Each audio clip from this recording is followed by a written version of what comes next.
All right, welcome back to Extreme. Welcome back to another video. Today we're going to talk about the 2023 Model Y and why you should probably buy a 2023 Model Y, not a 2022 and not a used one as well, because there's some big changes. And really, we're going to go over what we know so far, some user kind of generated feedback, and it seems like why I think if I'm going to get another Model Y, it's going to definitely be a 2023 or at least even a new one, and my thoughts on that. But welcome back to the stream, welcome back to another video, and let's roll that intro.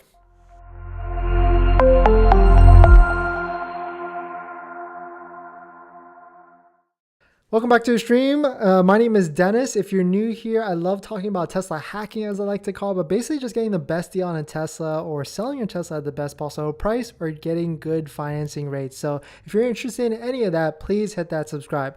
So let's talk about my ownership history really quick, at least with Tesla. I've had a Model 3. It was a 2019 Model 3 Performance Stealth. So basically a performance without the performance goodies. It could still go really fast. I saved $6,000 because of that. I had a Model Y Performance, a 2021, so not the first gen year, a couple of years or like a year after that. So Model Y Performance, pretty good. I had it for a good amount of time. I drove both of those, the Model 3 and the Model Y, for 15,000 miles. And then I most recently had a Model S long range, which completely changed my perspective on Teslas and EVs because of one thing and one thing only. And that one thing was basically just because of the air suspension. The air suspension on the Model S was game changer. It made it drive so much well, because that's been my one gripe with the Model 3, or it was my one gripe with the Model Y, and definitely was a gripe with the Model 3, and I just didn't realize it until after driving it a lot of highway miles and a lot of just daily driving and just driving a ton, like 15,000 miles in 7 months. I was driving everywhere. But that was my one gripe, is just because the Model Y and the Model 3 just did not have good suspension. I tell newcomers or people that actually schedule a call with me down below in the description, like in a calendar link, I tell them that a Model 3 is basically like worse. It's not luxury suspension. Unfortunately, you're paying luxury prices, but you're not getting luxury quality. You're getting technology that's like far, beats everybody else. But luxury wise and suspension wise, it's pretty harsh. Almost even worse than the Toyota Camry first, sometimes. But that's definitely being harsh. But the Model S completely changed my perspective on it. But let's go for some changes, basically what we know with the 2023, and really we'll just go into this one tweet because I'm going to trust this guy the most, because this guy, I guess, positively charged on Tesla. He just picked up a 2023 Model Y Performance, and he also had a 2021.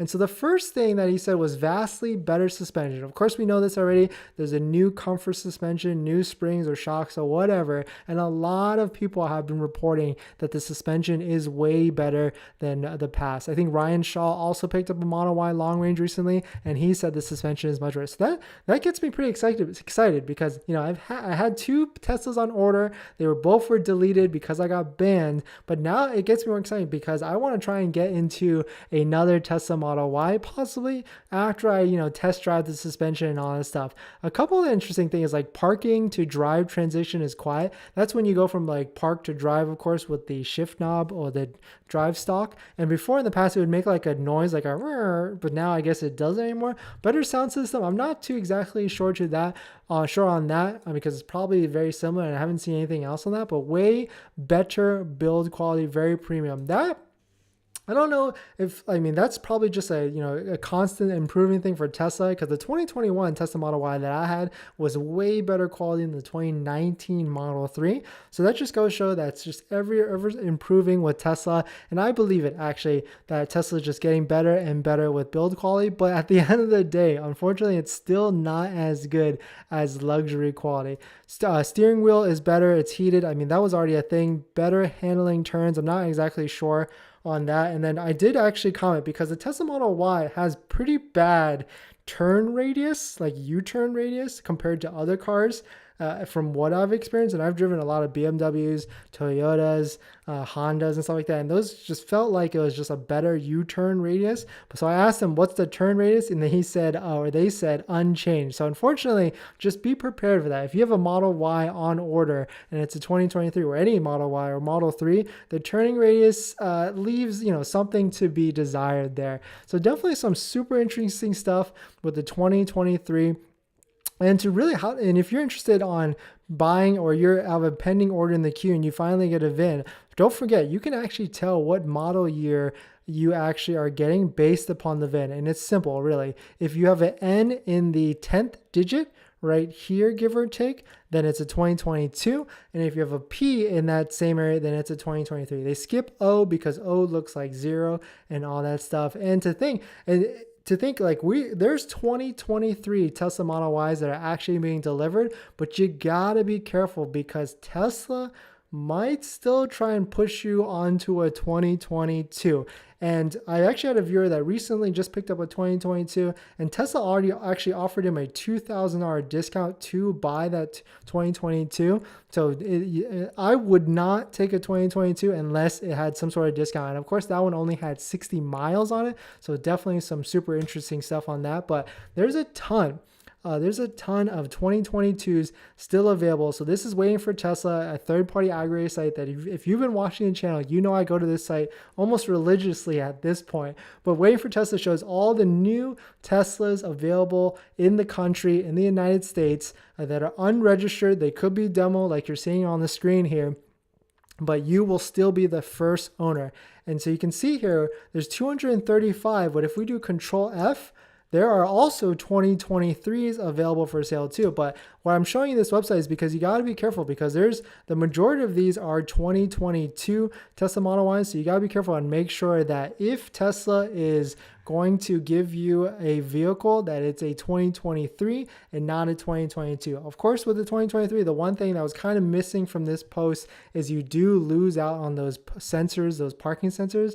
But I haven't seen people really make, I mean, of course, there's people that are complaining about it, but I think like the suspension vastly is better than sensors, and of course the better build quality and all that other stuff. So I would try and hold out for a 2023. If you have a pending order and they give you a 2022, I would say I would try it, unless they're giving you some sort of discount, like $2,000 to $3,000. And actually, like I was pulling this up, kind of a side note, this one's pretty interesting. I mean, 4,000 miles on a give or take, but also a dollar for dollar discount. So $4,000 discount, and it's a long range. Most of the time you see discounts on performance models, but I mean, that's okay. I mean, it's still a pretty, I would think that's kind of interesting, because this is basically the cheapest Model Y in the country now with a $4,100 discount, and it's a decent build. Silver with black interior, the 20-inch rims.